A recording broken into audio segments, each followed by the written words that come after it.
Ladies, gentlemen, and kindred, welcome to the Human Energy Field.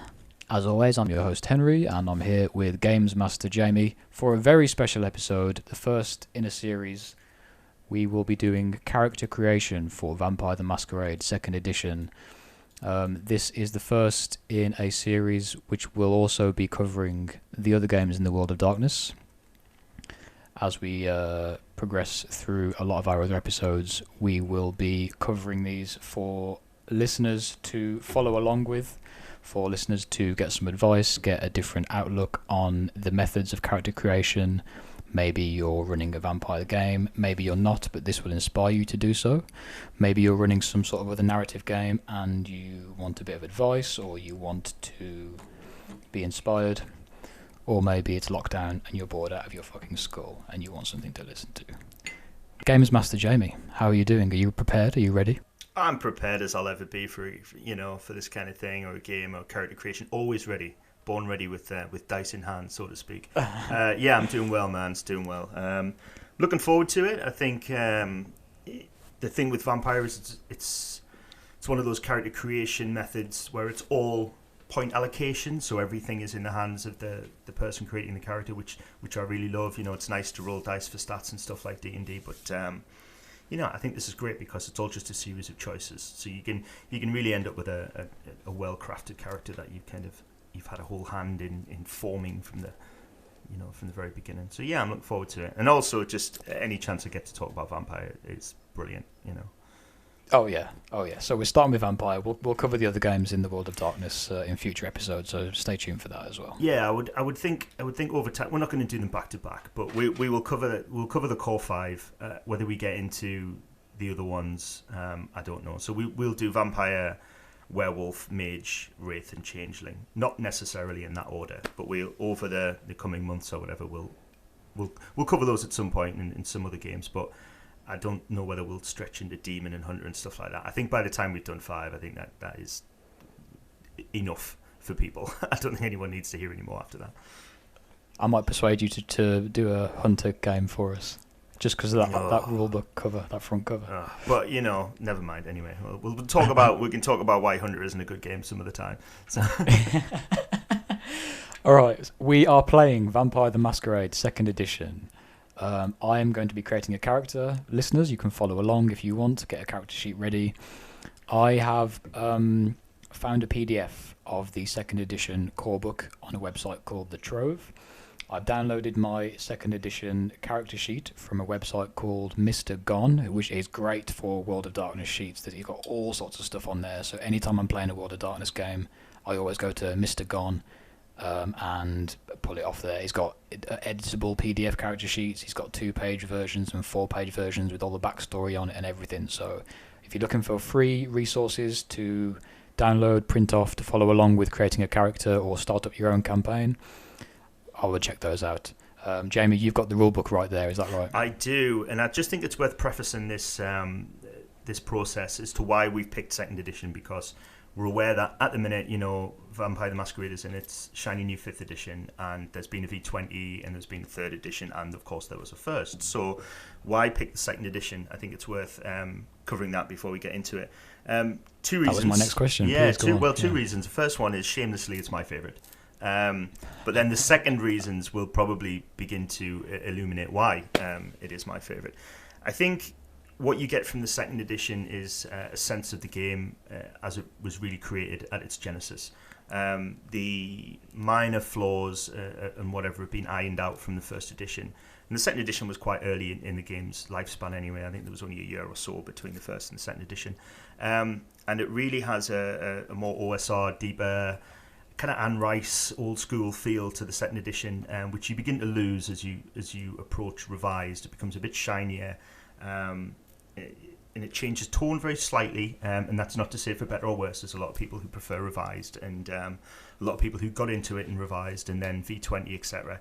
The reason I wouldn't do V20 is because there's just so many options in that book, which is great for existing players or fans of Vampire the Masquerade for a long time who want all those options. But the 2nd edition really streamlines the character creation process with the very early options, which to me form the core of what Vampire the Masquerade's all about. And we've decided not to do the newest version because personally I have a lot of issues with the new version, and it's the version that takes the most radical change away from the previous versions. So for that case, I think a lot of people will probably be, maybe more people are playing 5th at the minute, but I think overall, I think more people are probably familiar with the original and 2nd edition for those reasons. For me, is the best edition to use. Right, and that's not to say that this episode can't be used and applied to those different editions, I assume? I would say that the character creation process throughout all of those editions is so similar, and the mechanics are so similar, especially between 1st, 2nd, 3rd and V20, that this is pretty much the same for all of them. You know, we're talking about the same attributes, the same abilities, the same character creation process. There might be minor differences in, you know, what you get to do here and there, but yeah, somebody who plays revised or is a fan of V20 or whatever, most of this will be as applicable to any version as it would be to 2nd. It's just that if you hear us talking about, I don't know if we'll get into page references or little options that might vary very slightly from the edition that you may have. But there's so little difference. We just had to pick one, and this is just the one we went for. Sound. And this is the version that appeals to me the most. I've got my nice gothic-looking character sheet here. I have not prepared anything in advance for the character that you're about to listen to us create together, so this is all done improv, so hopefully we're going to come up with something pretty interesting. I think that's the best way to do it, because for me, part of maybe what this is for and what you might get out of it as a listener is you sit down at a table, whether that be virtual or real, and the GM would normally say, right, here's the game, let's create a character. And I think Vampire is a great process of character creation because it can be done fairly quickly. It doesn't take huge amounts of time. You can spend more time in it to get a deeper character out of it, of course, but in a nutshell, if you know what you're doing with the system, you can sit down and create a character in 10 minutes, which is great, and you can get up and roll and dice straight away.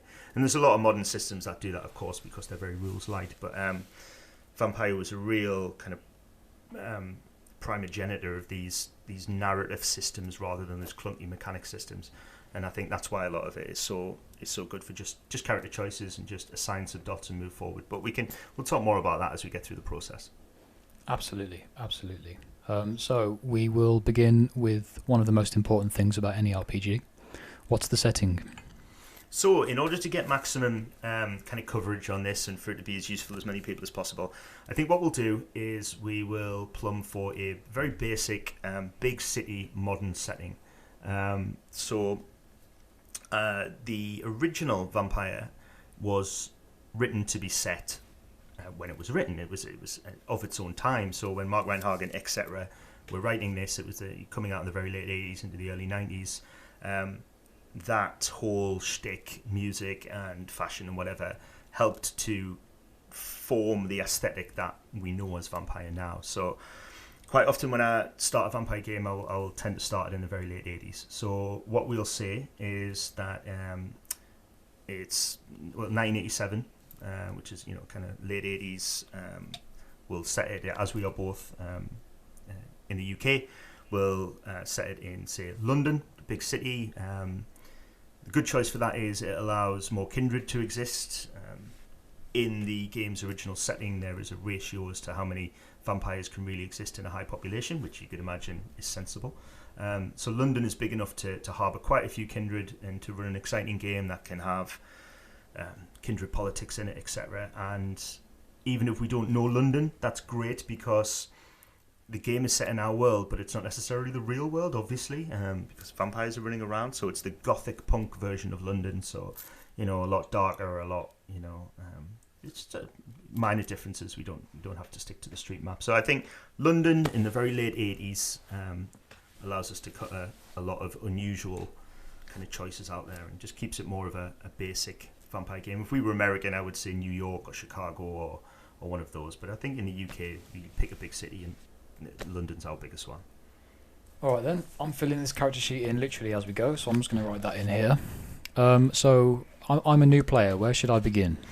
Okay, so one of the good things about Vampire is it really guides you through the character creation process. So in the 2nd edition book, on page 86, we have the beginning of the character creation system. And there's always a nice section called Getting Started and the Character Creation Process. And the first part of the character creation process with Vampire is to come up with a concept. So, and this is the real bit where you kind of pulling ideas out of the air. What kind of character do you want to play? What kind of person do you want to be?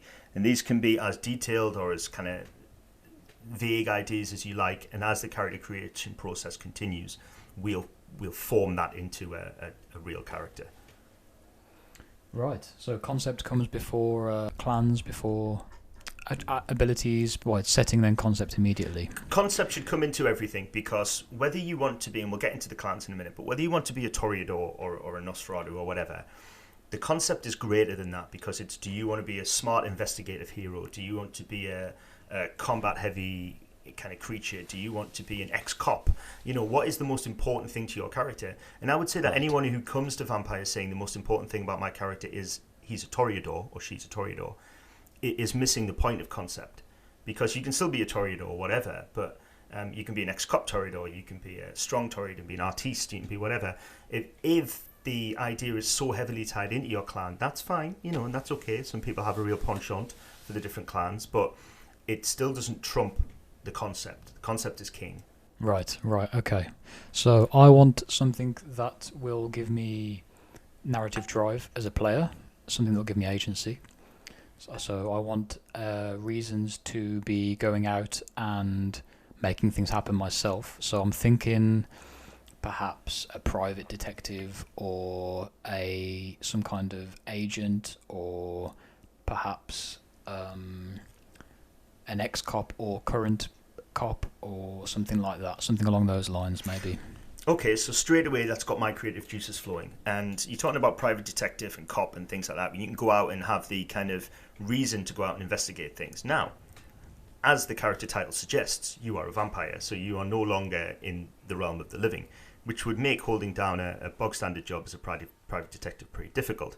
Of course, you can take calls at night and move around, but what might be fun is if you played some form of investigative human who, now being a vampire, is utilized by the prince and the court of the city to investigate matters which they need dealing with. So straight away it allows me to bring you in at the beginning of a session and go, the prince or the council wants you to go and investigate this, and straight we're off with a hook. So let's join forces with that idea, and let's say that you're going to be a vampiric investigator. So you're going to investigate crimes and breaking of the masquerade and breaking of traditions, and which will allow us to explore all of that kind of stuff. And it'll, like you say, it'll give you that agency to go out and do things. So let's say, vampiric investigator. Awesome, that's really cool. So I was a PI in my mortal life, and that skill set, which has come through with me into unlife, I'm now utilizing on behalf of other forces. Yeah, and then straight away, because you've got that concept, that's going to allow you much easier to start filling in dots and choosing, clans and powers and things like that. So, do you imagine yourself as male, female, young, old? I am going to go for the cliched kind of washed-up alcoholic PI. So, I think I'll be male this time and probably past my prime. Okay. Cool. So we've already got, we're starting to form a little visual aspect of the character, which is great. And that's all that we really need from that concept. I mean, that already we have a strong concept. We don't need to go into too much details, because we can thrash those details out as we start allocating points. Okay, so once we've done the concept, we move on to what you just mentioned, which is the clan. Ooh. So in Vampire, this isn't a direct connection, obviously, but you can assume the clans are a little bit like character classes.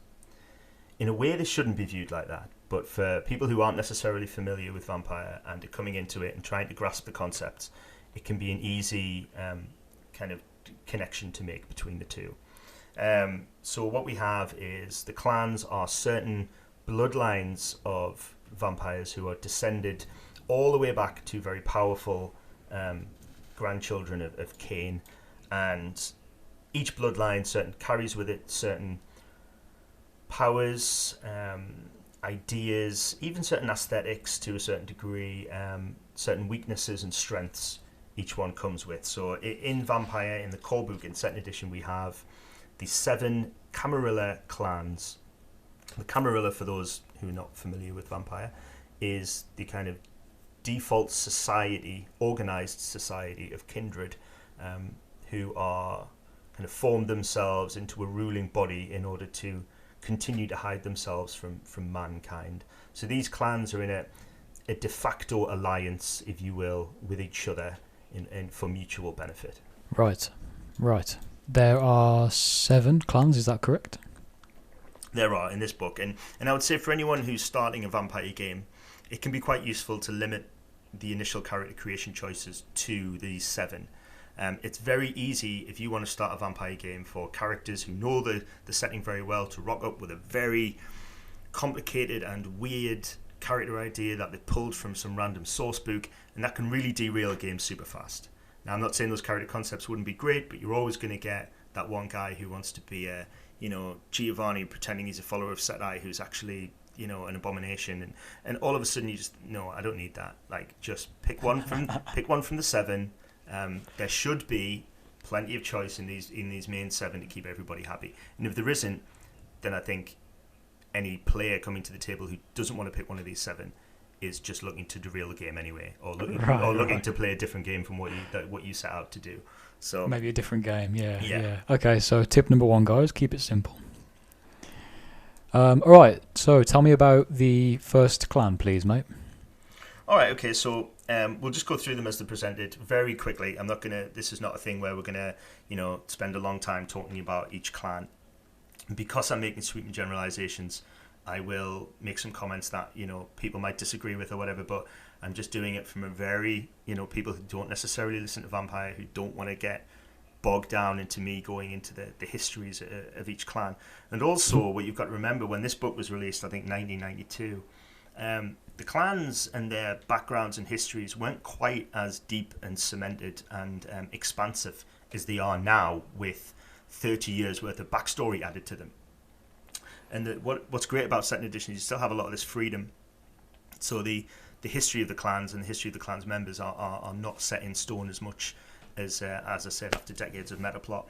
So starting with the Brujar, they are essentially the rebels. As an aesthetic key to these is the biker with the leather jacket and, kind of mohawk and shades and cigarette. Well, all vampires wear shades and smoke cigarettes. That's just the way it is. But yeah, it's the kind of bully boys of the Camarilla. So I always think, as an interesting aside, that these were directly influenced by the vampire bikers from the Anne Rice novels. And anyone who's read those novels will know what I mean, and anyone who hasn't really should go and read them, because if you're interested in Vampire the Masquerade, its main influence, if not one of the main influences, is the Vampire Chronicles by Anne Rice. So, cool. So yeah, the Brujar are the kind of fighters, rebels, anarchists, if you will. Not so anarchists that they want to leave this organization called the Camarilla, but they're kind of pushing the boundaries, and they're kind of troublemakers. Moving on, we get the Gangrel. The Gangrel are the animalistic, more feral side of the vampires. So when you imagine things like Bram Stoker's Dracula, who could turn into the wolf and things like that, that's the Gangrel concept. Tends to live out in the kind of more rural areas, very bestial. Through their powers, they can sometimes change over time to have sharper claws and red eyes, and so they're the more kind of feral and animalistic kindred. We move on to Malkavians. Now, Clan Malkavian, their main weakness, which ties them all together, is or strength, if you want to look at it that way, is they all suffer from some form of derangement.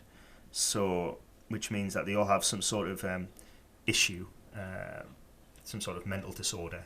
Now, this is interesting because, especially in the kind of days that we live in, people can quite often get really offended, and can sit down at a table, and the whole idea of bringing up mental health as a form of entertainment, I can understand it pushes some people's buttons. But just presenting this as it's written, as the game is done, and also I think it's not out of a GM's remit to say, look, I don't want to deal with Malkavians. They can be tricky characters to GM and to play anyway. So I think if a starting GM says, look, I don't want Malkavians, pick one of the other 6, I don't think that's too restrictive. I think that's fine. And I think anybody wanting to play Malkavian, it's great to have a real think about what kind of mental disorder this character has, how it presents itself, and kind of try and get into it almost as a way to understand more about that mental process, even though obviously the method of a game will never be able to come up with, the same feelings and experiences as real life, but maybe it'll help us understand a little bit better. Whether it's anything from multiple personality disorders to schizophrenia to bipolar to depression, all of these kind of things can be covered by Malkavians. So the Nosferatu are the next one, and these are the hideous kind of creatures of the night who are inspired by the original movie of the same name.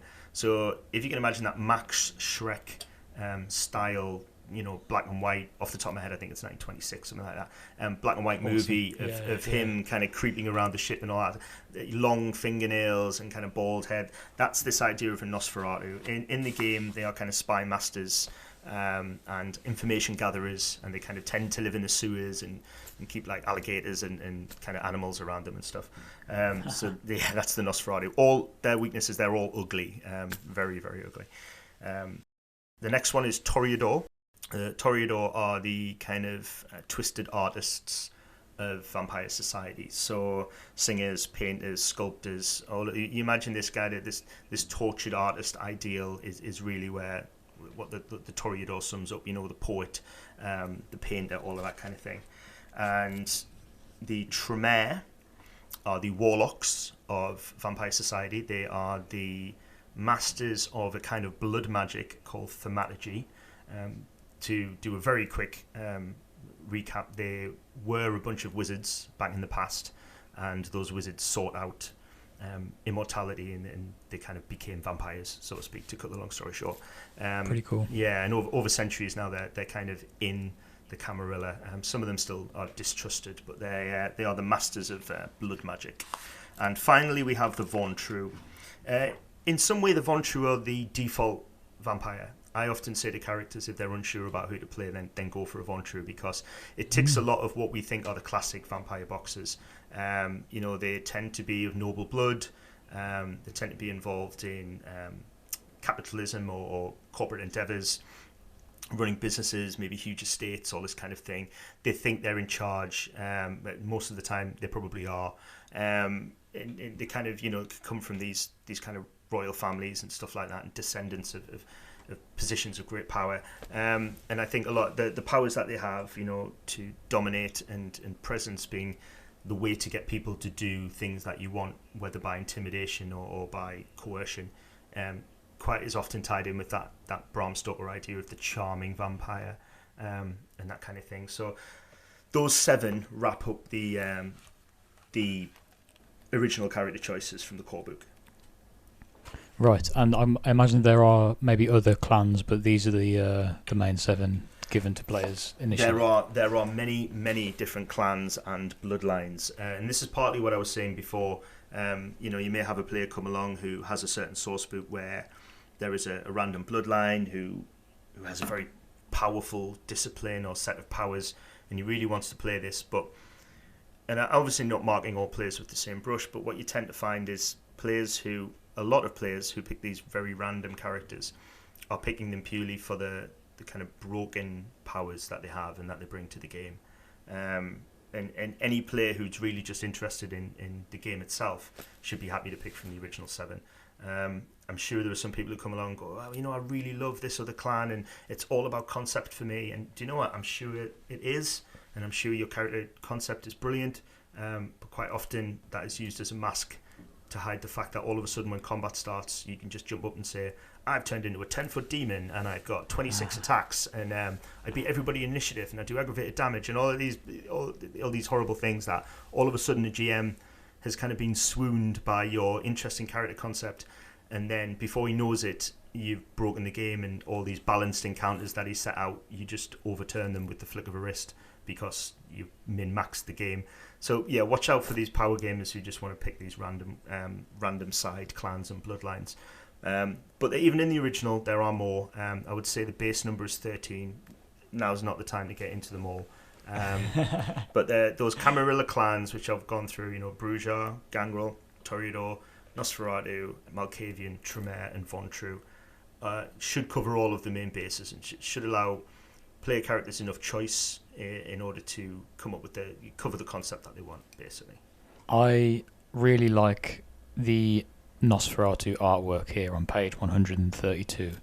This Nosferatu he's an ugly looking chap with big horrible teeth, but he's got quite a bespoke fitting pinstripe suit and a bowler hat, and he's got a monocle, and I think he's got a pocket watch coming out of his pocket there and some tailor's scissors. I'm liking this whole vibe, so I'm going to choose Nosferatu for my clan. Do you know what? And this is what makes choosing the concept early so important, because Nosferatu really fits with this idea of, gathering information, being this kind of spy master, having your fingers in all the pies, knowing what's going on. It's a perfect fit for your concept. So that's allowed you, having thought about your concept and having a strong concept, has allowed you to just pick a clan very quickly that suits your concept. Now, that's not to say that you couldn't have picked any of the others. Of course you could. You could have picked, for instance, a Toreador who is more interested in going around London's kind of art scene and figuring out who's doing forgeries and all that kind of stuff. And that could have been a very different feel of game, but Nosferatu, I'd say, is a nice de facto, almost kind of stereotypical investigator style clan, so that it just suits the concept perfectly. So yeah, we can move forward with the choice of Nosferatu. That's cool. The investigating art forgeries sounds like a wicked idea, though, so let's keep that in the bank for some other point. That sounds awesome. Okay. So next we move on to something which I think a lot of players overlook. It's nature and demeanour. So, to summarise what these two...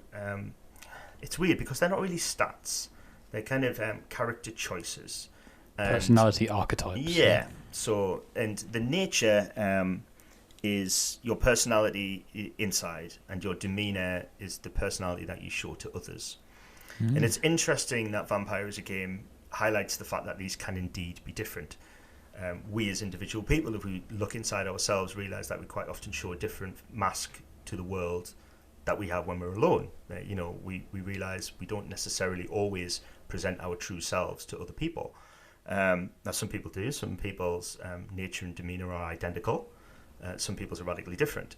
And this is the first part of really opening up the kind of personality ideas of whatever character you're going to decide. It's got some mechanical elements to it about how you can regain willpower, which is quite often a resource that can be overlooked in the game, I feel, by a lot of people.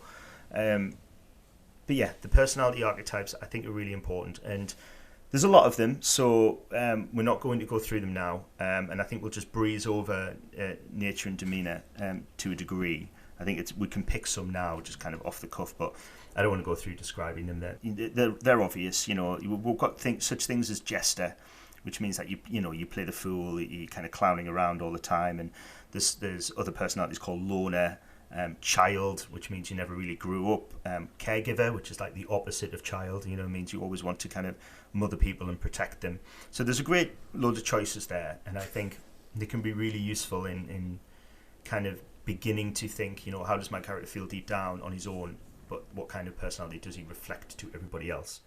And I think there's already the first of many conflicts which should arrive. Yeah, great. And it's interesting you can create any combination of dualities within your own character at this early stage. Absolutely. So it's a good way of doing it. And also, as a player, if I'm coming in new to this game, and I am still getting a grip on how to play, just from looking at these, each nature and demeanour, each archetype has a little mechanic at the end which explains how you regain willpower points, which we'll come to later, based on your actions. So it's just a little hook for me as a player to remember this is the sort of thing that I should be doing based on the personality that I've chosen when I'm in game. It's a nice little reminder for how to sort of guide me on how I could play based on what I've chosen. Yeah, because a lot of people forget that, when you're creating a character, especially for a storytelling game, you are playing somebody else. You're playing somebody else with different goals and motivations and desires and hidden fears.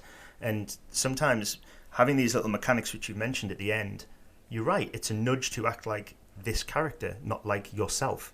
and that's part of the joy of role playing. You get to become somebody else for a long time. So I think nature and demeanors can change over time as well. So I would always say that as a GM, if you pick them and they don't seem to fit, you can start shifting them over time.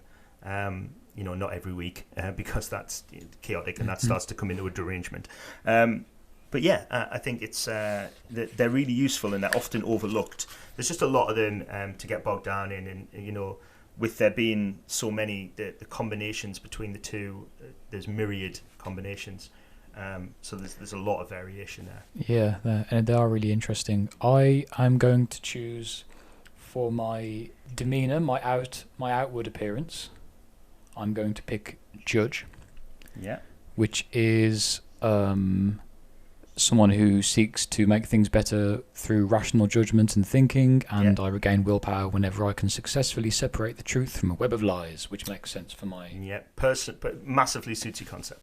Yeah. Yes, my nature, my inner being. I'm going to choose Conniver. Right. Interesting. So, Conniver is somebody who always thinks there's an easier way, which usually involves somebody else doing the work. So. Yeah, and I regain willpower whenever I'm able to get my way by tricking another person into doing that. So I can come across as maybe a more gallant person than I really am deep down when I'm actually a bit of a scumbag. And with the choosing of the nature and demeanor, we've covered step one, which I think is the most important step of the character creation process. We haven't even assigned any dots to any kind of stats, and already you should have a really good feel about who your character is. And I think before we move out of step one, you should at least give him a name. Well, the combination of being a private investigator and being a maybe, let's make him a Cockney, let's make him London born and bred. So he's got to have a kind of snappy, fancy name. I'm going to call him Throckmorton.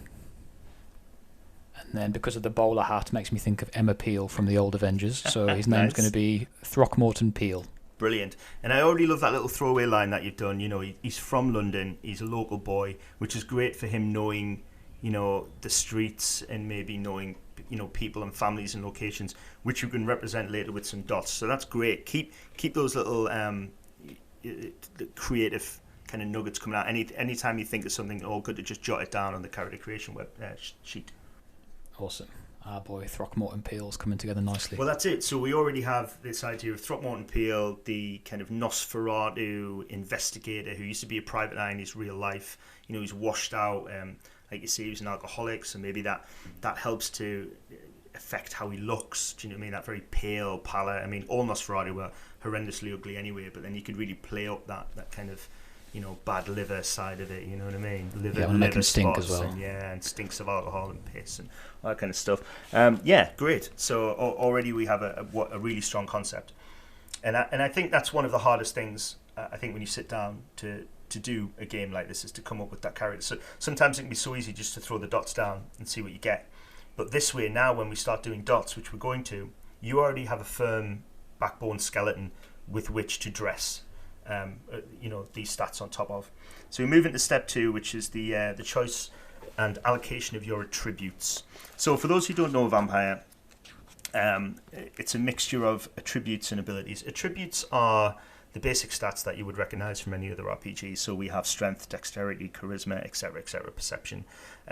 We have them, there are 9 attributes, and they are split into 3 pillars.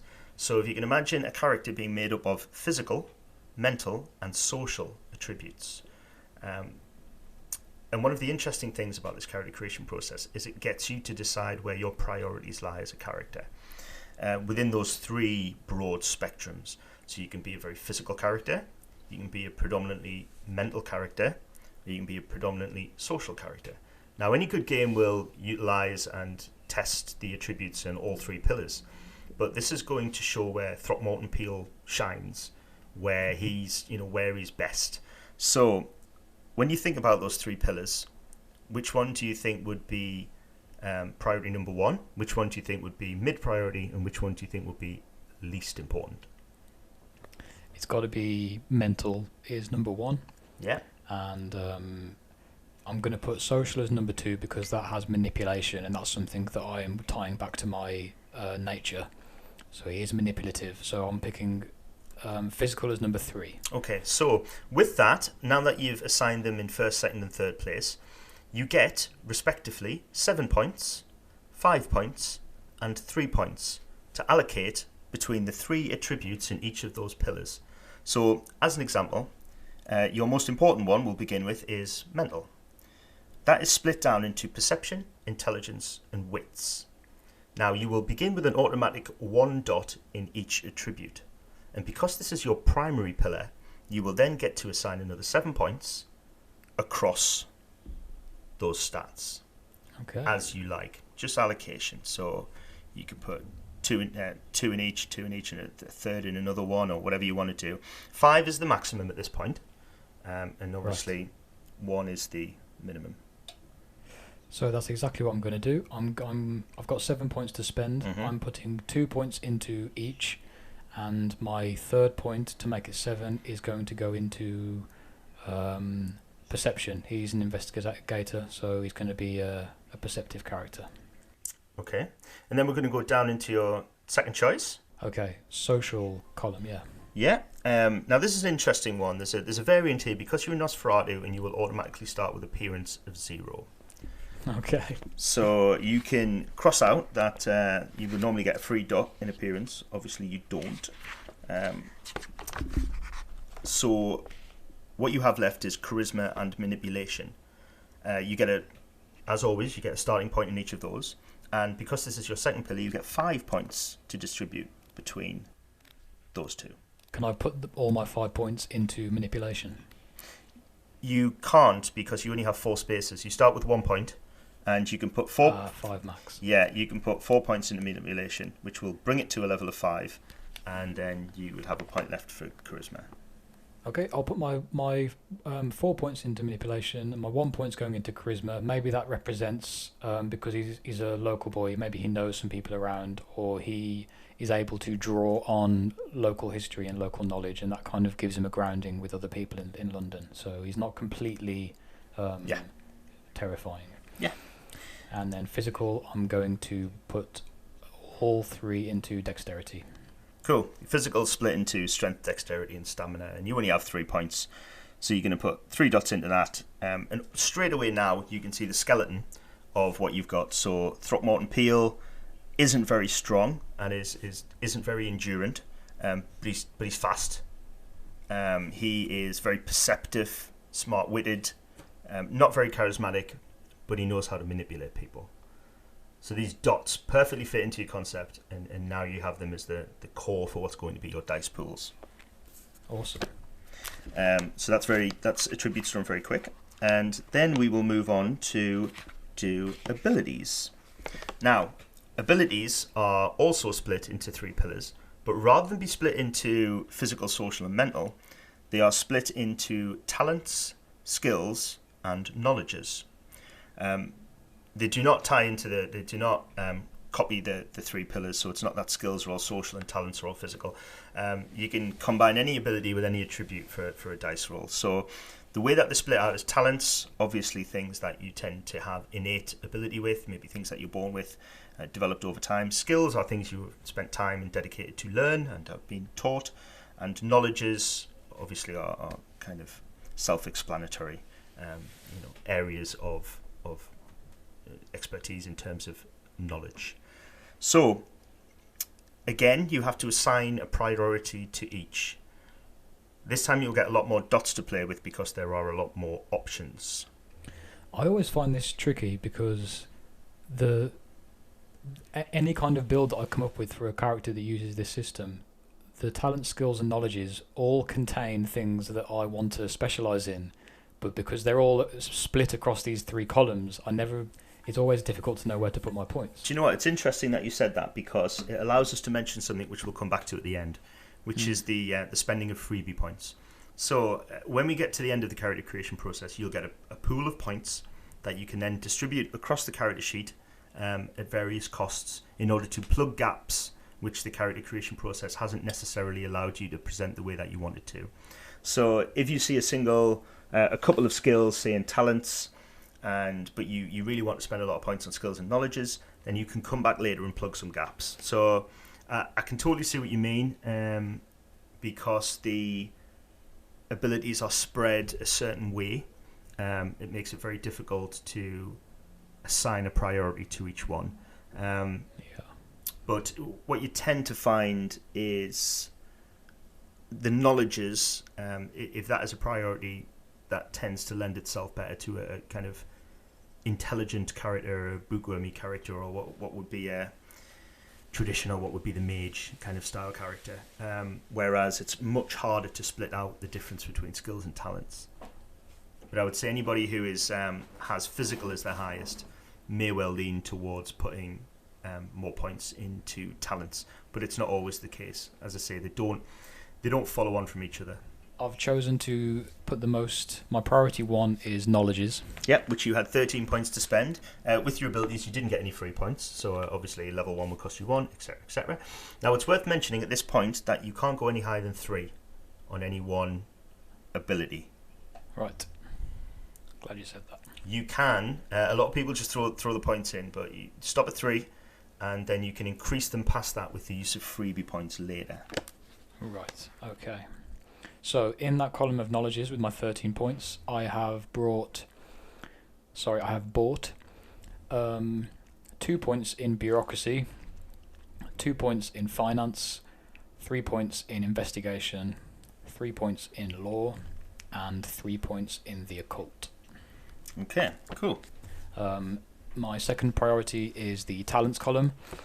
I have spent 3 points in alertness, 3 points in intimidation, and 3 points in streetwise.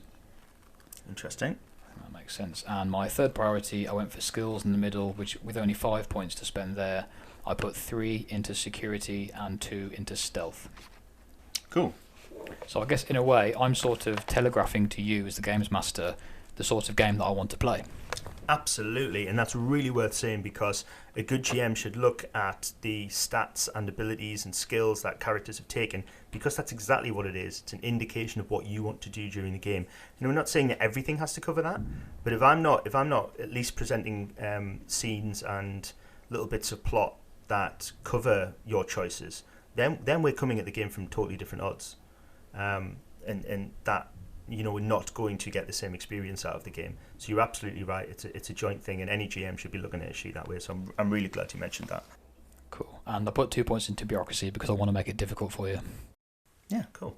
Okay, now the fun bit. We get to do disciplines next, right? We do. So we get to move on to something that's called advantages. Advantages covers disciplines, which are your vampiric powers, backgrounds, and virtues, which we'll cover next. But your disciplines, they are the extraordinary powers and abilities that vampires can do due to the power in their blood, so to speak. Each clan comes with a choice of 3 disciplines, which they are most often associated with. In the case of Nosferatu, you are most associated with animalism, obfuscate, and portents. Oh. So they're the 3 that you can choose to assign points to. And with your disciplines, I'm confined to those 3, am I? You are, yes. Okay. You may only choose disciplines that your character's clan is especially kind of associated with. Now, Again, not to bash on about freebie points, if you really wanted some dots in other powers, you can deal with them later in freebie points. But you've only got 3 dots of disciplines to assign, and you've only got choice of 3 disciplines to cover. So you could put a point in each. You don't have to put points in one at all, so you could put all 3 points into one and ignore the other 2. Or any such combination thereon. Just to explain very briefly, we're not going to go through all the disciplines, but for Throckmorton, the choice of animalism is their affinity with and control of animals. Obfuscate is the ability to remain obscured, even in crowds, you know, disappearing and things like that. And the third one is Portents, which is physical vigor and strength, which is kind of that supernatural vampiric strength. Right. And obviously, if you want to explore the other disciplines available to the vampire characters, I got this PDF for free on Google, so download it if you want and have a look through. Or when you're making your own character, you can spend a bit more time than we are going through this. I'm going to put all 3 points into obfuscate. Okay, cool. And then I think it's at this point or later you can flick to obfuscate and start looking at what kind of things Throckmorton can do with this level of power. And you can do some really really cool stuff with the disciplines even at low levels, but they really come into their own once you start going up much higher levels. So with obfuscate, for instance, your cloak of shadows is the level 1 power. Unseen presence, and most interestingly, level 3 is called Mask of 1,000 Faces, which basically allows you to masquerade yourself as somebody else. We're not going to go too much into the disciplines. Like you said, people can read into the different powers, and there is many different discipline choices, and each one in this book goes from level 1 to level 5. It's worth pointing out that the way the powers work in Vampire is that anyone who buys Obfuscate is basically able to, I'm going to say cast, I know it's not casting, but for purposes of discussion, is able to cast the same power as every other person with that level of discipline. So you'll find everybody with Obfuscate 3 will be able to do the same power you can do. You become variations as the game progressed and more sourcebooks come out and disciplines have changed over time, etc. But as far as the basic game is set, it's almost like gaining access to a very specific spell book where you've got these certain spells that can be cast. So every Nosferatu will tend to do the same powers, every Bruja will tend to do the same powers, and to a degree every vampire is essentially working with the same tools.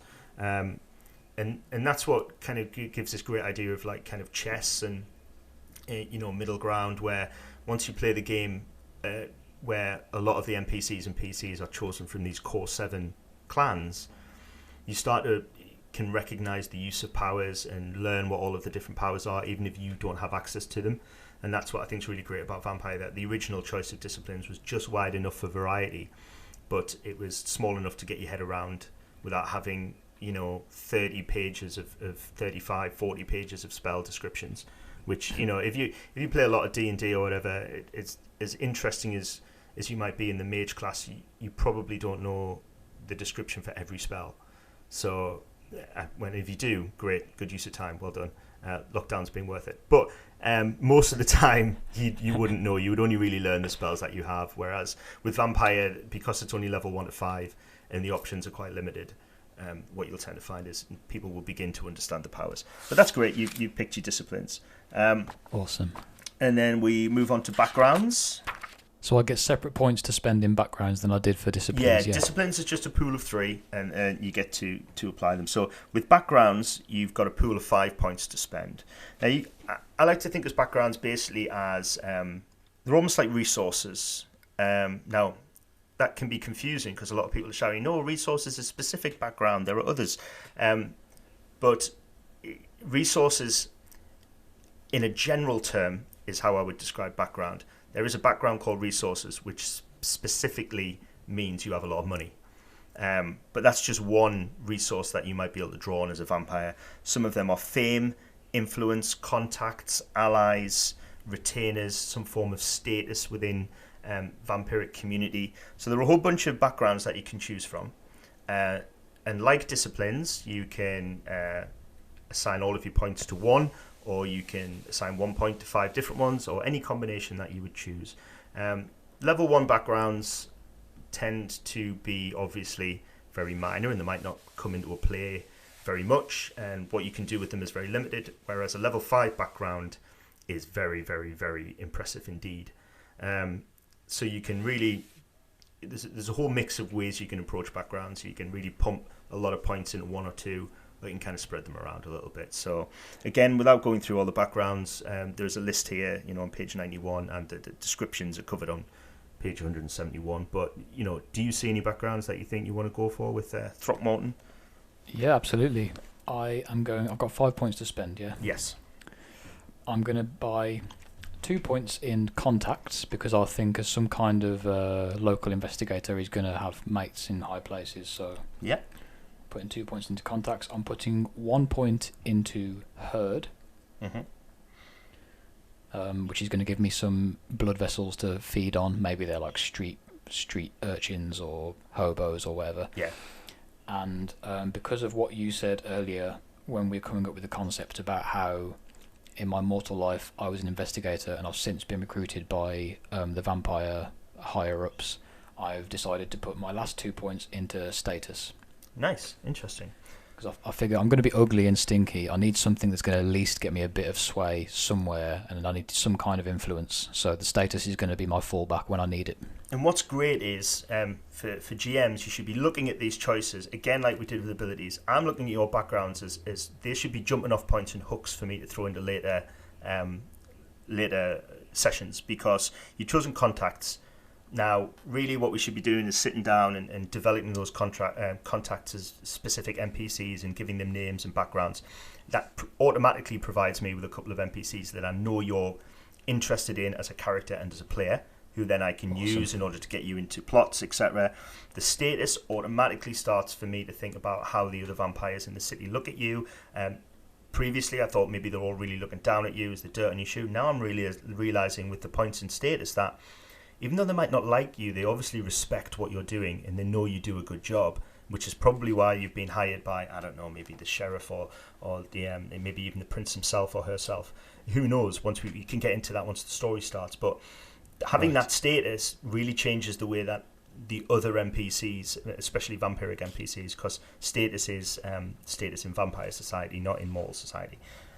Although you could mess with it at player and GM's discretion, obviously, but as written, it's the status that you will get from other members of the court, etc. Which is interesting because, as I say, now it's immediately making me think about how people will come to you. They won't come to you with demands; they'll kind of come to you with requests, maybe, which is very different. So all of this is a great springboard. But did you feel how easy it was to assign those backgrounds because you had a strong concept?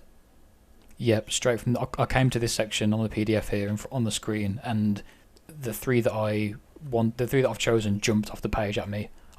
Retainers, no. Generation, no. I could immediately negate the ones that did not fit in with the idea that I already created. That was very easy to do. Yeah.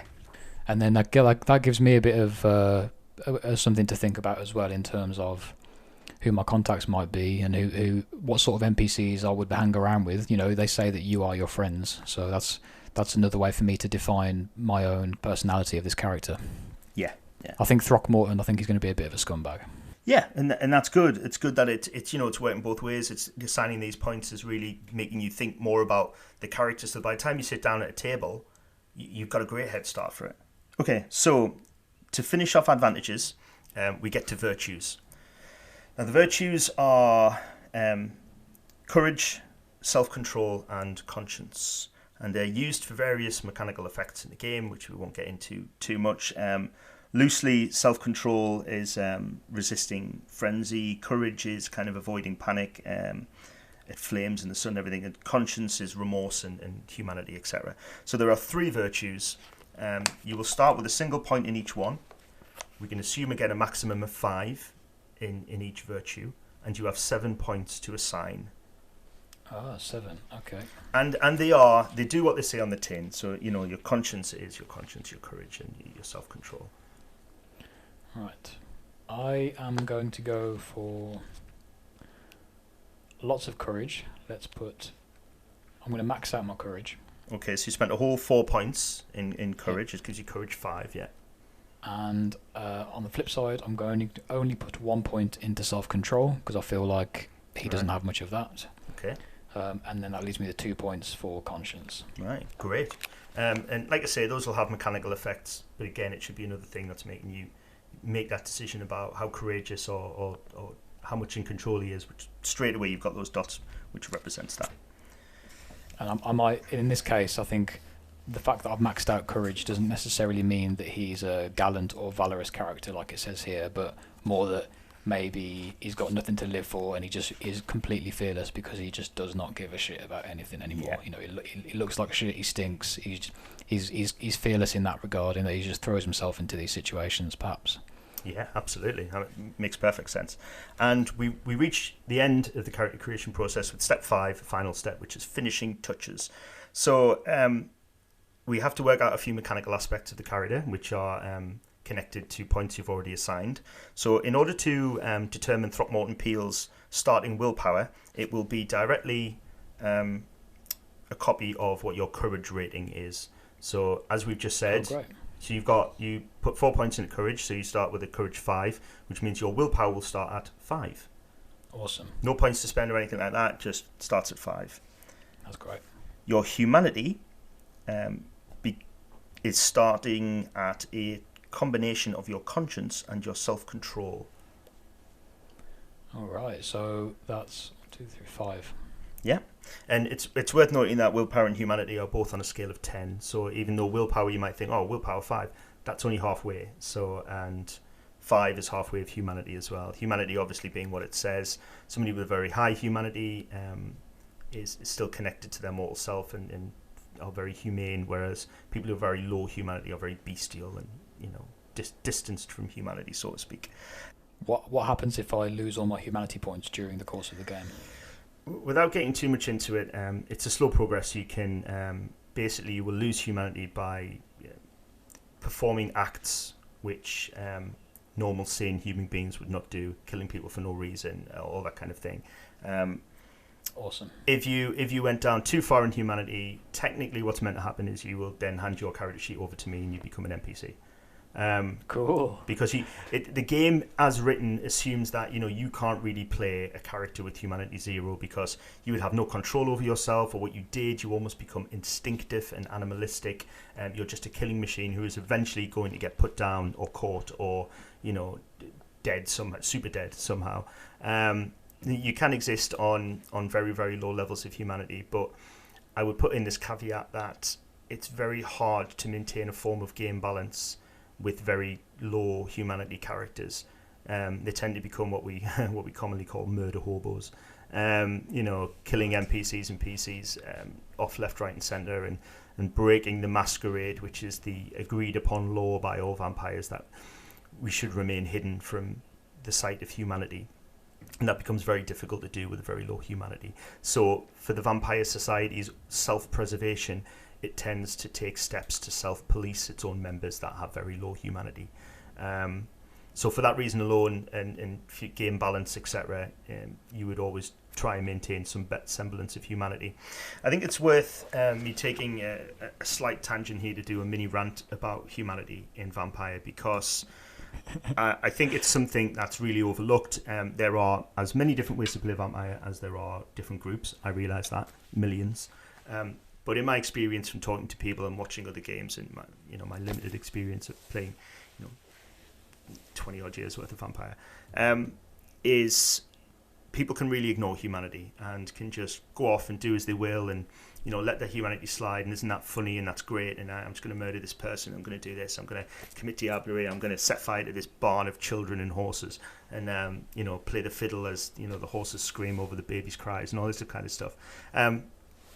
And that's all well and good, but it removes what I think is, and I only think this because I reading the early source books and reading articles in magazines and gaming magazines at the time, one of the main conflicts in Vampire for your character is the retention of humanity. The very purpose of the game is to control the beast within you and to remain human and functional, even though the powers inside you are craving for blood constantly. You have become a monster, but to keep a firm hold on your humanity is the real conflict of the game, is the real struggle. It's the internal struggle. And I think that's the gothic, tragic romance of the game, which shouldn't be overlooked. And I think if you, as a group of players or GMs, if you overlook that element of the game, then I think you're missing on what makes it a really valuable and can be a really rewarding experience. It's fine to play Vampire as D&D if that's what you want to do, and run around and kill things and have fights, and that's fine. There's that old way of saying, as long as you're all having fun, that's great, and I got no problem with that. But if anyone really wants to try and get a grip of the game of Vampire the Masquerade as it was intended, and maybe one of the reasons why it became so popular is because it really focuses on this internal struggle. And I would say humanity is the single most important stat, if you want to come down to it, on the character sheet when it comes down to that struggle. You can literally watch that as a morality bar for your character, and you can strive to make that humanity go up, or you can allow it to just disappear. And both of those can be really interesting character journeys. It can be great to watch a character devolve into bestiality, and it can be great to watch a character kind of ascend to a higher moral high ground. Both of which are fine, but quite often it's the struggle to maintain your humanity, which is often overlooked, I think, by a lot of groups. So I encourage people who are already playing Vampire to really, next time you set up a game, look at that, speak to your characters about their humanity and present them with opportunities to lose or gain humanity in the game, moral quandaries. I think that can be as interesting for an individual character to undergo as much as a trap or a fight or anything like that, because I think the characters will come away from that experience having felt a little bit of theatre and a little bit of drama and some real ownership over their own journey. So I can't beat that highly enough, that people should really look at humanity as a really important stat in Vampire. I think some of the best role-playing games are the ones that have the sort of mechanics that can tie directly into narrative choices and narrative experiences. So it's not just I'm looking down, I've got 3 points in drive, better roll 3 dice to drive a car. It's like my humanity. I've got a mechanic right here on my page that I am going to keep in mind as a player that will dictate my choices, and that the story will dictate how I'm going to try and manage that stat in particular. And as it rises and falls, my character might change, the nature of my character might change based on this. I think those are the best kinds of mechanics for me, the ones that you can tie directly into what is happening around the character, and the GM can reference and use as jumping off points and use as nudges and bring in various different hooks or whatever based on this specific stat more than the others, perhaps. Yeah, and do you know what? And I think what you just highlighted there is even more important to say to people. The more you bring as supplementary material or ideas of your character, the more your GM has to kind of bounce off. And as a GM, you should be doing that. It's a mutual creation. You should be a very thankful GM if your players are bringing in these interesting contacts and backgrounds and ideas, because it just gives you this fountain of hooks and jumping off points. And likewise, players should be doing that for the GMs. Helping to take ownership of the microcosm of creation that you have in this greater story, and to kind of and if the GM is lucky enough to have several players who are all doing that, the web that you weave just becomes this amazing tapestry of stories and interlinking plots and subplots, and that's really when everybody's going to get the most enjoyment out of it. But to drag back to a conclusion to our character creation, because we've essentially finished it now, the last part of it, as we've been mentioning, is the allocation of freebie points. This is basically a pool of 15 points that you would get to finalise your character, to pick up any skills, increase any stats that you feel don't quite represent the character that you have in your head. It's not a one-for-one basis across the sheet. Several stats are much more expensive. So, for instance, if you wanted to buy any more disciplines, they cost 7 freebie points per dot, whereas something like humanity will only cost a single point per dot. So if you thought that, you start with a humanity of 5 because that was a total of your conscience and self-control, whereas if you feel like Throckmorton's humanity should be higher, then you can assign some points to it. Likewise with your virtues, abilities and attributes, basically any stat on that sheet can then be affected by your freebie points at various costs. So I don't know if you want to just quickly spend them just for the sake of completion. Of course, we can't leave this unfinished, can we? I'm going to spend one. I'm going to put 1 dot into my potence discipline. That costs a whopping 7 freebie points, which leaves you with 8. I'm going to want a bit of vampiric strength. Yeah. And then the rest of them I'd like to spend in the abilities section. Okay. Maybe I want to be more athletic, so I'm going to put a few into athletics. This is the option that you have to raise any of those abilities over 3. Okay. So you can spend, it's only 2 points a dot, so you can raise something to level 4 for 2 points, or you can raise it to level 5 for a total of 4 points. If I raise something to 4 points, I get a specialty. Is that right? You can select a specialty, yeah. Just obviously, most people will assume what that means, but it means you can choose a very focused area of action for that particular ability, and it will allow you better mechanics when dealing with it. So you might have high levels of drive, and then at level 4 you might go motorcycles, which means you're better at a motorcycle than you are with most other vehicles, but the drive skill will allow you to ride a tractor or a moped or anything like that. So likewise, for those combat-orientated people, you can, at level 4 firearms, you can go shotguns or, pistols or whatever it is you gun monkeys want to do. That's fine. I'm going to take this opportunity to bump my investigation up to 4. Okay.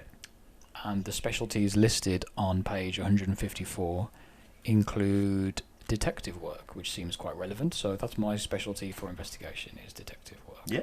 I mean, there are some specialities listed in the book, obviously, which are a jumping off point for your imagination. But really, the choice of speciality should be a discussion between the GM and the player, and any kind of anything can be covered if you just the sky's the limit, really. Right. I find that quite like. I would put everything under the aspects of detective work, and I'll try and convince you that any kind of investigation role I was making could be considered detective work, and I would therefore get my specialty for it. Yeah, I mean that depends on how generous the GM wants to be, and how kind of tricksterish they want to be in providing situations where detective work is not obvious. And the remainder of my points I'm going to put into dodge. Okay, interesting. So automatically I can tell if combat comes up with a high dexterity and a high dodge, the one thing Throckmorton Peele's going to want to do is get out of the way rather than kind of stand and fight. Which again tells me a lot about it. And if you were a single character in a group, that's fine. You might be the person who takes a step back while the bruisers move in or whatever. Or, if we were playing this as a one-on-one game, then it would tell me that any, combat style situations I put you in, you're going to try and escape, which is fine. But that might work from a narrative point of view as well. So, and with that, with the allocation of freebie points, that's really it. The spark of life. I would say that one important thing that we didn't cover with it, which is always worth doing, is to detail the transition from your mortal existence to your immortal existence. Obviously, you've only become a vampire because you've been embraced by another vampire. I think it's always worth spending a lot of time thinking about Throckmorton's relationship with the vampire who brought him into this existence, and also to think about when this happened. These can have, they don't really have any effect on the game mechanically, but what they do is allow you a sense of person and your views on certain things. For instance, you only turned into a vampire kind of 5 years ago, new to all of this, and you might not know of the vampire NPCs very well, or have you been a vampire for 50 years, for instance, which means that you would have been a detective in the 40s, which is a very different mindset coming out of that World War II period. That'd be a very different way of doing things. You probably prefer the old school methods as opposed to the new methods. What I would say for starting vampires is it's very good to keep that vampiric existence less than 50 years. And I think that stops really old, kind of anachronistic characters. You can, of course, go, older than that. Again, everything that should be discussed between GM and player. If you want to play, Napoleonic War veteran, and that's really important to your character, then great. It doesn't really matter mechanically. It's fine. You can do that. But it is written as assumed that your vampires will be relatively new. And that's kind of what makes you a starter character, a low level, so to speak. There are various source books and things that deal with playing characters of a much older age. This rulebook can support that. You can use this character creation process that we've just gone through to create somebody who was born 500 years ago, never mind about 100 years ago or 50 years ago or yesterday. So it supports most of the purpose. Obviously, if you go back kind of 1,000 years, that the character creation process doesn't really create a vampire that kind of looks like that. But anything within kind of recent history is open. So that's something worth thinking about for Throckmorton. Awesome. I'm going to say just quickly, off the top of my head, maybe he was sired... Well, we're playing in 87. Maybe let's say if he was sired maybe 10 years ago. So when he was a investigator, he was a bit of a... what's that guy from Life on Mars? Philip Glenister's character. The kind of misogynist pig, like a bit of a scumbag. Yeah, the Gov. So the Gov. So he's bringing that mindset with him, and he was sired by.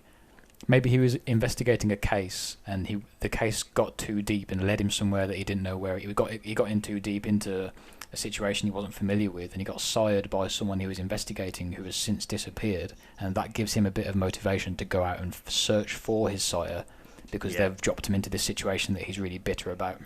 Yeah, and then that gives me more little things to jump off and more little potential subplots, so that's great. And then it's giving you that extra idea about who Throckmorton is and what he's all about. So with that, I mean, obviously we took our time to discuss it backwards and forwards and went on some tangents, but hopefully everybody can see how easy it is to create a character that at the end of it has some real kind of three-dimensional depth. Because I think if you're playing a storytelling game, what you want is somebody who has needs and motivations and desires and backgrounds and a world around them, not just kind of 6 stats and some hit points, which is fine for a dungeon bash, but I think for a game like Vampire the Masquerade, the character creation process is a great vehicle for providing you with a character that's going to be suitable for that kind of game.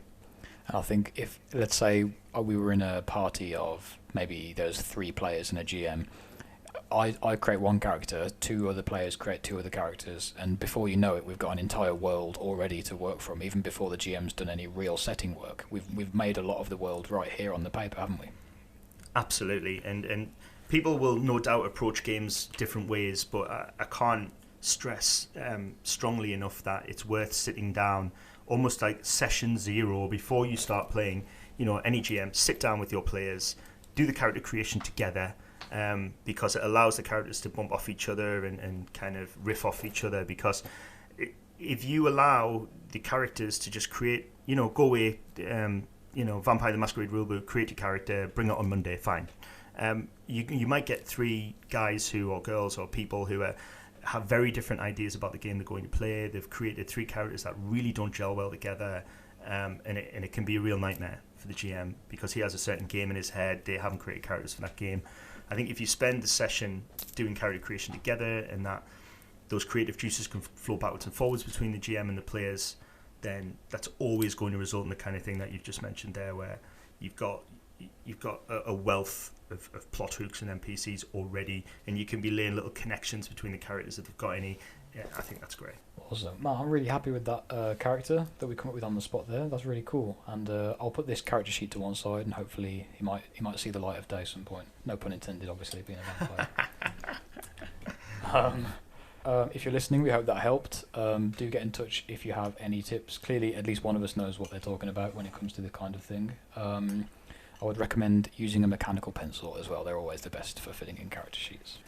And with that, we are going to move on. So do stay tuned in the future for more character creation episodes. We're going to be covering the 4 other games that make up the staple of the World of Darkness franchise.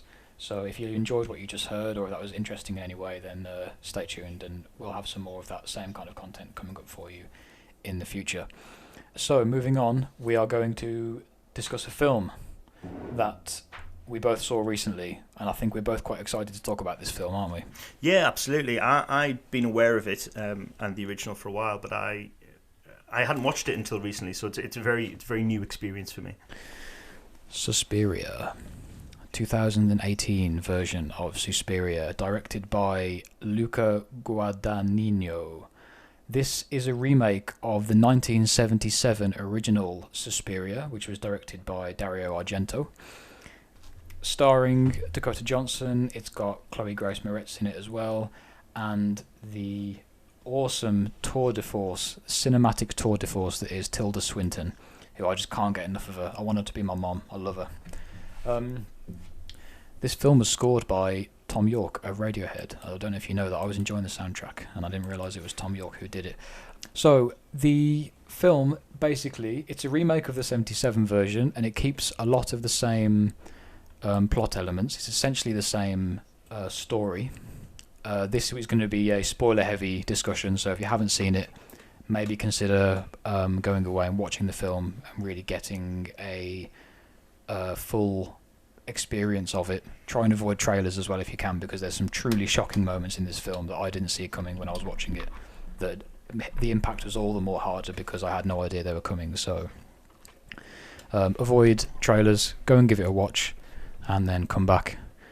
And now you're back. So basically the story follows a young American ballerina in 1970s Berlin. This young American dancer is accepted by a very prestigious dance school, and she goes over to 70s Berlin to study dance, and slowly kind of uncovers a lot of dark horrors and magic and unsuspecting kind of nightmares, and there's a lot of foul magic at play inside this dance academy, and she kind of gets embroiled in it and witnesses a lot of things, and it changes, and then so we sort of watch her character in all these different ways as the story progresses. Had you seen the original before you watched the remake? I have watched the original. Now, interesting actually about this, because I watched the original maybe 2 years ago, something like that, quite recently. So I watched the original first. I found it pretty boring. I found it kind of meandering, and a lot of it didn't make sense. It's an Italian film, and the Italian films in the 70s, I don't know how many 70s Italian films you've seen, but there is a lot of nonsense.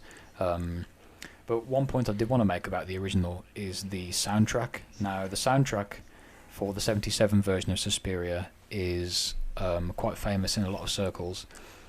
It's a bit of a Marmite soundtrack. A lot of people really rate it. They really think it's one of the most groundbreaking soundtracks of kind of late 70s spaghetti cinema. A lot of people, including myself, think that it's absolute trash. I found the soundtrack was so jarring and grating during the watching of the 77 version that I actually couldn't focus on the film or what was happening, because I was too busy dealing with the headache that the soundtrack was giving me, if you like. Now, there might be a few reasons for this, but I think it's important to note, in 1976, the year before this film came out, Barbra Streisand released A Star Is Born, and that was the very first film to have surround sound encoded into the film. So when it was played in theatres, the sound was not mono; it was a stereo recording that came with the films that they sent out to the theatres. So I think in that period, since 1976, I'm assuming this 77 version of Suspiria was one of those films where the directors had noticed you could encode this stereo format into the films they were sending out to cinemas, and there was a bit of experimentation with how they were recording sound and how they were using the soundscapes in the films they were making, and there was a lot of kind of new ground being broken in the late 70s with regards to the soundtrack. This one didn't do it too well, in my opinion. So I don't have particularly fond memories of the 77 original, and this one, the 2018 version, I much prefer. I think it's a lot better. I really enjoyed it. Well, I came to it without having seen I still haven't seen the original. Because of my experience with this remake, I will go back and watch the original, just to, for interest, to make comparisons, etc. Just to see how the story, and I'll listen out for that. Well, it sounds like I won't be able to avoid the. You will not miss the soundtrack. Trust me, you won't miss that soundtrack. So, but yeah, I came to it without having seen the original. So for me, it was interesting the way that you mentioned as she comes to the school, and I think they do the reveal about the plot at a really nice pace. I think sometimes you can reveal a lot very early, and sometimes it can be frustratingly late by the time the plot is revealed, especially in a horror movie. But I think this, you were on the main character's journey, and I felt like the layers of the onion were being peeled back at a pleasantly steady pace. Certainly, and the person I was watching it with was questioning. She was going, "Well, are they who's evil here? What's going on here? Like she honestly didn't know. She couldn't work out what the plot was as it was happening, having not seen anything about it. And I think that's a great that's a great kind of symbol for how well the storytelling is done in that sense. In that it slowly unfolds and you're kept. Yeah, wanting more. I'd heard of it, but I'd never seen it, and I didn't know the plot either. So. I don't know what I was expecting from it, but it wasn't what I got, which was nice. So I was surprised by what I got. Initial thoughts. Did you like it? Give me like an out of 10 rating. Would you recommend it? What stood out to you? Is there any particular scenes? There's one scene in particular that definitely stands out for me. Is there anything that you want to mention off the bat? I mean, for me, I'm going to score it really high. I think It was really great. I think I'd probably put it up there as maybe a 9 because there's not a lot I would think I would change about it. It's got a few minor flaws if I'm going to really pick at it, but on the whole, I think it was really excellent. In terms of favourite scenes, I think it really ramps up the intensity as it goes on, doesn't it? But I think there's the part where, and it's in the first kind of third of the film. Oh yeah. This is the one I was going to say too. Yeah. There's a girl who is obviously has discovered that something is not quite right with the dance school, and she is basically ejected from it before she causes too much trouble. And there's a wonderful scene where the dancers are in the main hall, and this poor girl who is kind of almost on the precipice of discovering, the plot. She's put into this mirrored room, and she's thrown around, and it's very it's poetic, but it's artistic, but it's brutal. It's harrowing. Yeah, it is. Yeah, I think it's much more enjoyable within the context of the film. But if you're not willing to watch Suspiria, I would go on YouTube and search for Olga's death scene. It's fucking brutal as hell. The dancers in the other room next to her, their movements are sort of being channeled into the killing of this girl. So while Dakota Johnson's dancing and moving around in these very fluid, feminine movements, the sort of we see the sort of opposite side to that, and this sort of brutality that comes with the fluid femininity of the dancer reflected into the killing of this woman in this really brutal way. It's awful. I think it would lose a lot taken out of context. So you can watch it. You get something from it, obviously, but I think there's a danger there. It would look very crass, and I think it's worth mentioning that it's not indicative of the way the entire movie is, especially for the first kind of 3/4, and it's more powerful because of that. It can be quite gentle, the film, in a dark kind of suspenseful way, but that is it's shot very bright. It's shot in a room full of mirrors, so it's almost like these terrible things happening in broad daylight is almost more frightening, isn't it? Yeah, definitely. The way it's lit is part of what makes it so kind of hard to watch. Because you can see nothing's concealed. You can see everything that's happening to this poor girl. This film's cast is entirely women as well, which I find a great artistic choice. Women. It's mostly women. There are 2 male detectives who have speaking parts, and there are a handful of male characters who play non-speaking cameos. Oh right. But most of the cast are female. You're right. The police detectives, true. You got me there. 2 of them, yeah. Two police detectives. There is a old German gentleman we follow his story of investigating the dance academy from outside, parallel to the young protagonist's kind of journey inside. This old German man, he's played by Tilda Swinton as well. As well as playing the de facto head of the dance school. Yeah. And he's credited with a German name in the credits, so that took me a while to figure that out. And Tilda Swinton also plays a third character, which is Helena Marcos, one of the kind of matriarchs of the dance school, who is fully black magicked up, fully evil right at the end. Yeah, that's one of the only minor flaws I get from this film. I think when they build up to the ritual scene at the end, and we see Mother Marcos in her kind of naked, twisted glory, I think the prosthetics there are a bit weak. And for me, it's the only part of the film where I almost sniggered, I think. And I didn't want to, because I wanted to be swept away with the really intense feeling that the rest of the movie gave me. And I think if they'd lit her differently, or just at least covered her a little bit, I realised I know what they were going for. Everybody else in the room was naked, and I think the nakedness was important artistically. But I think she was just so heavily prosthetic. Suit she was on was too unrealistic for me. Right, okay. I mean, it's pretty gruesome. She has like baby's hands coming out of her elbows, and like her intestines coming out and stuff. Yeah, she's very clearly been like supported by magic. Yeah, and I loved the fact that she was, she's watching all these other dancers, and she's waiting for sacrifices, and she's playing with herself, and it's like it's all gruesome, and it fits it. But I just think it didn't look, for how good the rest of the film looks. I think I wouldn't be as critical if everything else wasn't like looked superb. Like, for instance, Tilda Swinton's makeup when she's playing the German psychiatrist, I took me a long time to realise that was her. And it's really well done, because the way that they're shot in terms of, Tilda Swinton's very tall, and the man is shot as if he's very short. So obviously there's a stoop there and everything, and it's full on immersion in both characters. So from Tilda Swinton's point of view, I think it's a show force for her acting ability throughout this film. If nothing else, it's a real platform to show how good she is.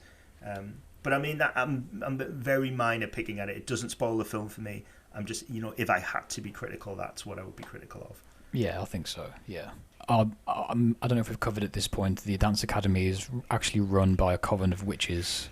Tilda Swinton being Madame Blanc, one of these dance instructor / witches. Which I think it's a great concept. It's a really novel idea, and I think they're all played really well. I especially like, there are some scenes where all of the matrons, all of the elder witches, go out for dinner in a cafe or something, and the camera's lingering on them, and they're all laughing and joking and having a great time and chain smoking, and underneath is subtitles of them having a very serious discussion about the future of the academy and what they're going to do with their students. And it's like the witches are all speaking to each other in their minds while they have this outward appearance of being jovial and amiable and laughing. It's such, there's these contrasts throughout the film like that. Obviously, it's set in divided Berlin in the 70s, so there's a lot of those themes of kind of it's not what it appears to be, if you like, that run throughout this film. I think the film does a great job of being really proud about where it's set. And it, for a movie, because it's a dance company, whatever, it could technically be set anywhere. You could translate this movie to America or whatever. But they've decided to, obviously it's set in Berlin, but the shots that they use and the views of the differences between the East and the West, and the way that they show the city, and divided as it was, I think is really done excellently. And there's a kind of a subplot that's carried on in the background of the movie with the 1977 plane hijack, which I'd watched about in a documentary at some point many years ago. So I had it in the back of my mind that this was happening, and it's played throughout the radio and the TV as a kind of as a continual kind of media backdrop to the rest of the film. And as the film becomes, as the main plot becomes completed, so does the hijack ends, so to speak. So they kind of follow these kind of parallel lines. And for me, it really reminded me of the way that Alan Moore presents the subplot in Watchmen. Okay. With the pirates, and with that story going on in the background, and then the main, and I'm Alan Moore doesn't normally like people, talking about or critiquing his work, but I'm fairly comfortable in the sense that he wouldn't mind being, compared to Suspiria. And he definitely listens to our podcast. Yeah, 100%. Why wouldn't you? This kind of subplot that's going on, and I was thinking as I was watching it, because I haven't seen the original, I assume it was 77. That wouldn't have been in there, because I don't know the exact timeline, but I assume if it was released in 77, it would have been filmed just before. And I assume they decided to put this in because it was happening at the same time the original film was set. So it just seems to make sense. And then they've timed it the right way, and it's become, allegorical, I presume, for people being trapped, and then the release at the end and all that kind of stuff. So I assume it wasn't in the original. That's a great analysis. I really like that. No, it wasn't in the original, no. But I really like the way you thought about that. It is allegorical because they never cross paths. These two storylines. We've got the film and then the media backdrop, and they never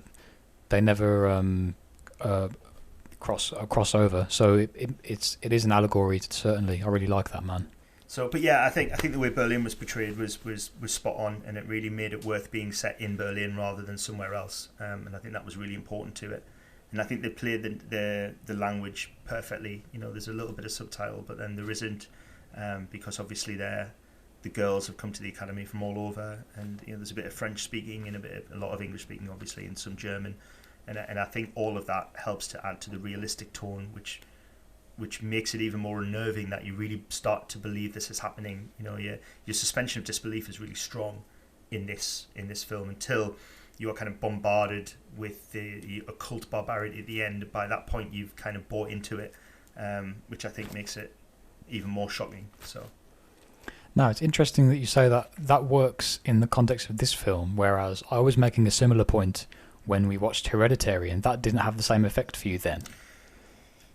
So, because the end of Hereditary, we're not going to bang on too much about that because we're talking about Suspiria, but I think the reason with that was it was when the woman levitated up to the barn, right? And it was breaking all laws of nature. It was something that just simply wasn't possible. And I know there's things in Suspiria that isn't possible. There's people exploding people's heads and all this kind of stuff, but it was done in a basement.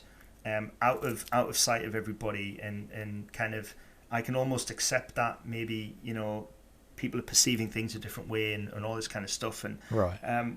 But I thought the actions at the end of Suspiria were much more fitting to the worldview and kind of the metaphysics of the movie, whereas I think Hereditary didn't have any of that build in it, and it went over the top at that scene and it became farcical.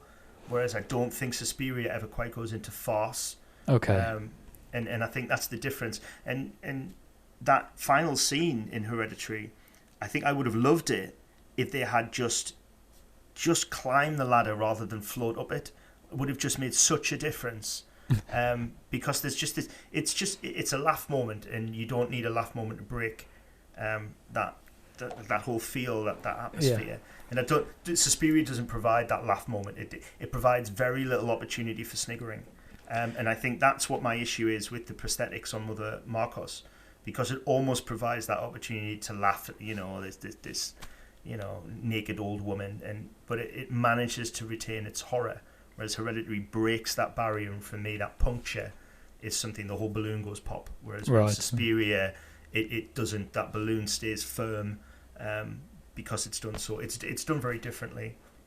And I think as well, there's something to be said for the way that it establishes the atmosphere throughout the film, and even when we're not watching any overt witchcraft happen, we're still watching these dance sequences and this choreography of all these women making these fluid kind of natural animalistic moves, and this choreography kind of represents womanhood in a lot of ways and styles of witchcraft. So as the viewer, we're kind of getting it subconsciously, even when there's no horror happening on the screen. The dance sequences themselves are kind of representing the witchcraft that is being done in that academy. So it's being shown to us even when there's nothing to disbelieve. Yeah, and I think what you've struck on there as well is really important to the film. It's that kind of feminist element of it. And obviously you mentioned that the vast majority of the cast are women. As opposed to two very minor roles. The policemen that I mentioned earlier, don't share a page of script between them. Mm-hmm. So on the whole, the movie is entirely cast by women, but I think they don't stop there. When the discussion of not just the dancing but the witchcraft, etc. Those two levels of discussion, though, that occult and overt. There's still a lot of mention about the power of women and the freedom that women can get from banding together and being powerful, and that shaking off of repression and the way that men treat women and all that kind of thing. And obviously the Coven of Witches has that overtly, and then you can kind of almost think that with the dancers, and so there's a lot of little mentions there that kind of reinforce that ideal, and I think it's a really powerful ideal that goes through the entire film. Yeah, and I think even something as strong an idea as that, we still see that it's not unifying, because there's that scene where one of the matron witches, they're all sitting around a desk, the one with the big bottle spectacles on. Yeah. They're all sitting around talking, acting like having a normal kind of German breakfast with all their cold meats and whatever else the Germans eat in the morning. And she just stands up and stabs herself in the neck and kills herself. So it's, even though these women are unified in their ideal, it might be something that still is too much, or still is not entirely conscionable for certain people. So there's always that kind of tension, and there's always that kind of unknown element. Yeah, I think, to clarify what I was saying, it's not. I didn't think it was like women, it's us versus them. It was the power of women, and you're right, there is discussion and dissent amongst the coven, and I think that forms a really strong point of the narrative. Yeah. But I think it stronger than that is the fact that they are all women, and it is almost like the secret society of women against the men. And I have a confession to make, that the scene which you're referring, with the woman who stabs herself in the neck, I didn't understand that. I mean, I have a few theories, but I don't. It's not really discussed why exactly she did that. Is she feeling guilty? Was she controlled by one of the other witches? I mean, what did you take from that? Because that left me really confused. I knew it was brutal, but I just didn't get why she'd done it. Yeah, I think there are a few ways to look at it.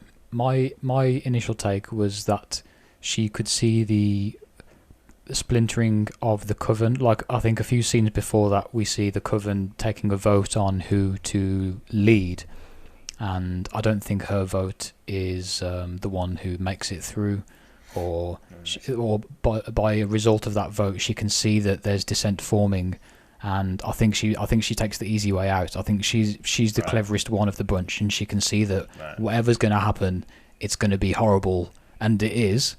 And I think she just kind of has a snapping moment where she realizes, well, the only way that I'm going to be able to escape this myself, no matter which of these two factions wins, is if I take my own life. And then she fucking shanks herself in the neck brutally and bleeds all over the breakfast table. Yeah. But that's one way to look at it. I don't know. Yeah, no, I mean that makes sense, and I get that, and it's very similar to the way that I was thinking. But it's great that it's done in that way, that it doesn't really explain, and I love a movie that doesn't pander to the audience necessarily, because we don't get a full bio of when this coven started and what it does and the background of everybody. I like that it exists. We come into it in media res, so to speak, when the background to it is kind of hinted at and discussed, but it isn't laid out for us as a map, which I think it lends more to its sense of realism. So I really like that, the fact that it doesn't explain how the magic is done and everything, and we just there almost as kind of voyeurs, as kind of observers of this rather than anything else. So yeah, I like it.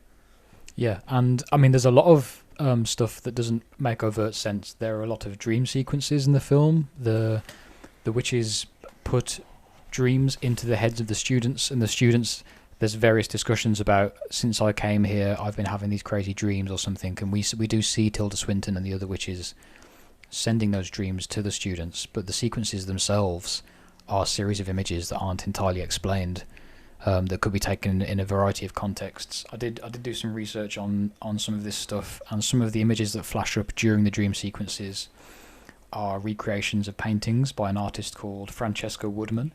So again, there's a lot of artistic influences that are coming from outside that the director is drawing on to kind of set the tone for this witchcraft.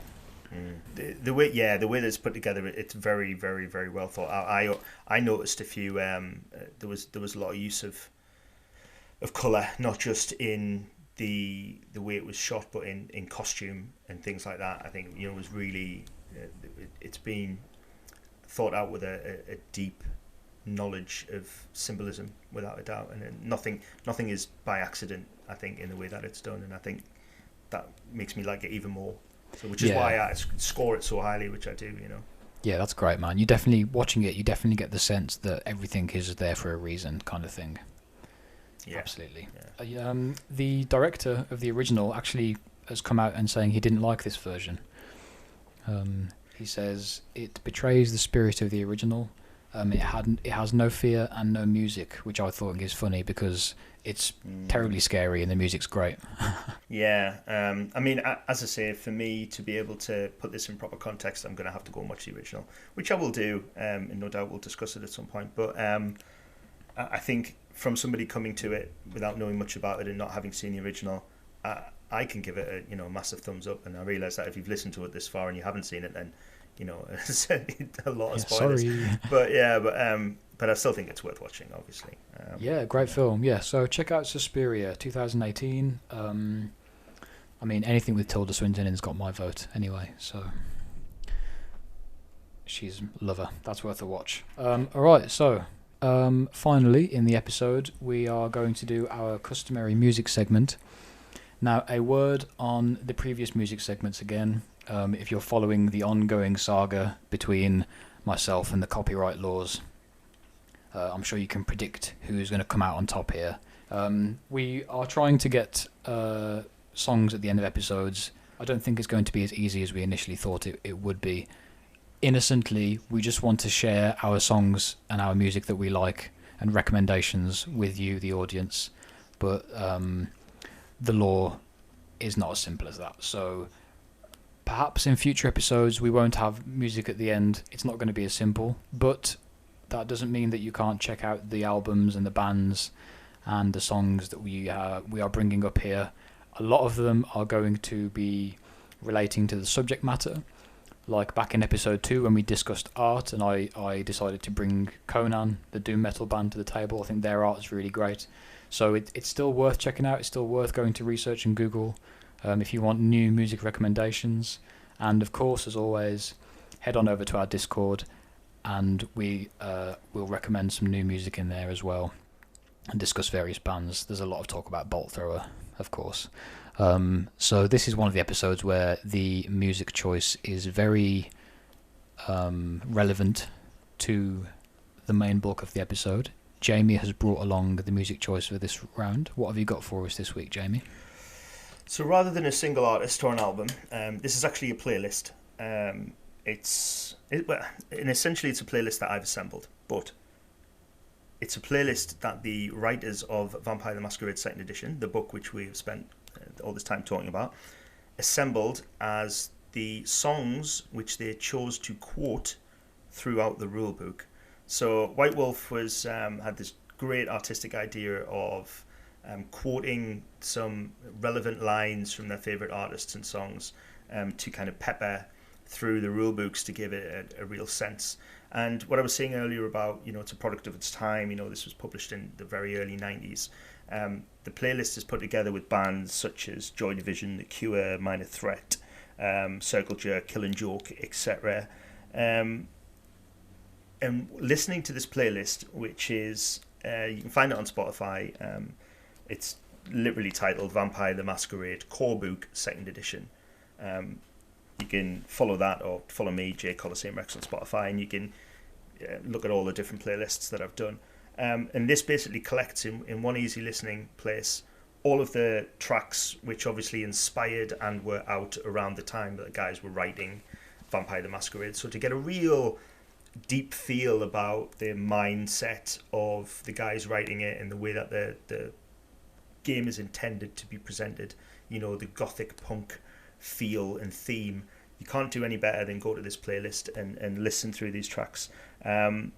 It's obviously clear to see what kind of music the guys were into, but there is a bit of variety. We've got Ice-T, Gordon Lightfoot, Dire Straits, even Susie and the Banshees, predominantly rock, but we've got some great songs in there. We've even got some Rush, but it's it's really good background music for getting into that vampire mood. So whether you use it as background music when you're playing an 80s game, or whether you just do it when you're writing the adventure or doing character creation or anything like that, you could do a lot worse than kind of checking out this playlist. On Spotify, if you manage to find that one, I've done a few other playlists for their other games, Werewolf and Mage and Changeling, etc. Because these song references go all the way through their early books. They kind of stopped doing it eventually, but there's a good amount of songs referenced in this book. That's really awesome, man. That's really awesome. So the later books, for example, V5 or the revised version, they don't have the same lyrics listed for each of the sections. No, I mean it's this. Yeah, this. Oh, that's a shame, isn't it? That's a bit of a shame.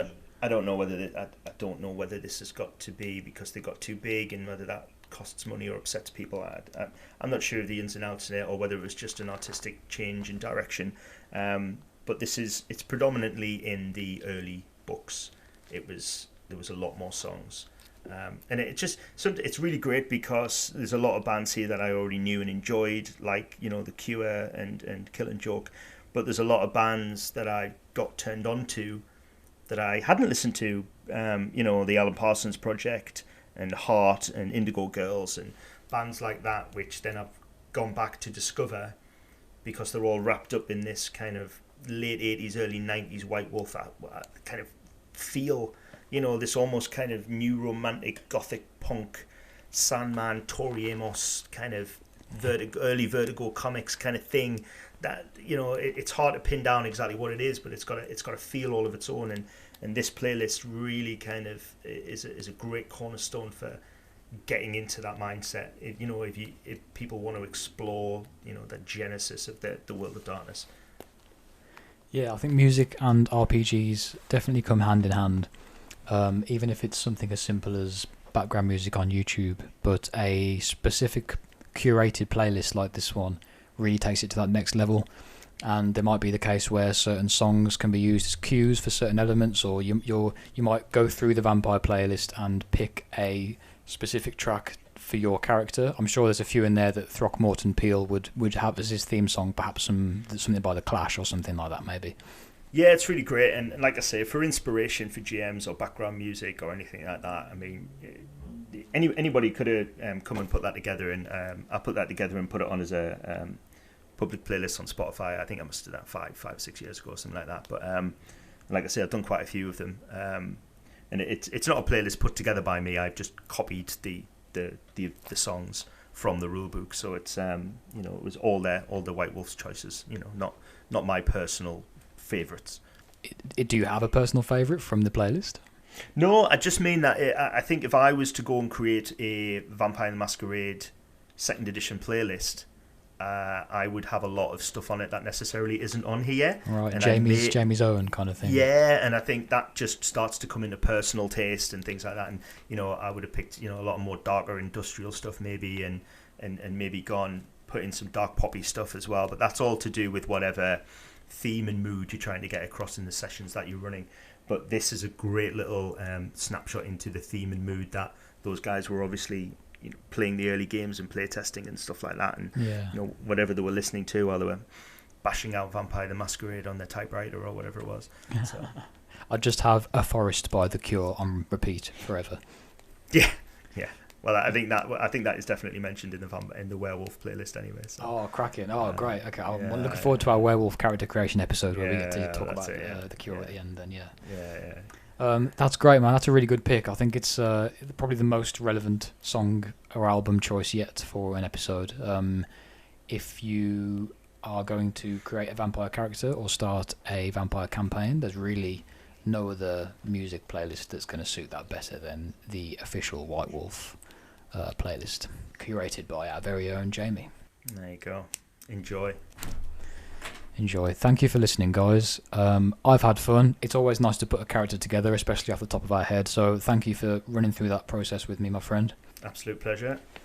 I'm looking forward to doing the other ones. They'll be coming up periodically in between the rest of our content, which we've got a lot more of. So do stay tuned, stay hydrated, And thank you again for listening, guys. Join the Discord, check out the Instagram, and enjoy the rest of your evening. Thank you very much. Good night, Jamie. Good night.